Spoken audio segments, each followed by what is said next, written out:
কখনো ভাবিনি যে আমি জনগণের সামনে এসে দাঁড়াবো।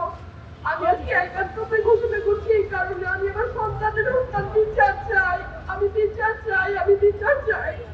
এই বিচার আপনাদের নিশ্চিত করতেই হবে। আমার সব সন্তানের কাছে আমার অনুরোধ, আপনারা আমার সন্তানের হত্যা বিচার করুন।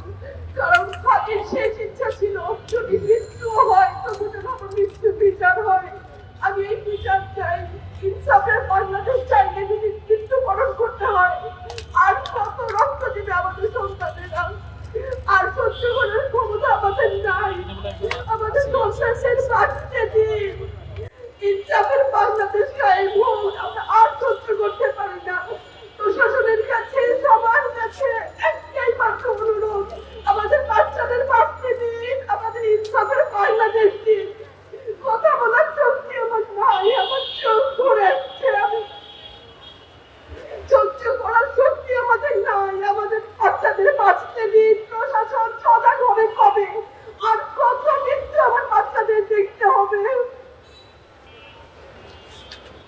আমি কথা বলতে পারছি না। আপনারা সবাই আমার বাচ্চাদের জন্য দোয়া করবেন, আমাদের বাচ্চাদের জন্য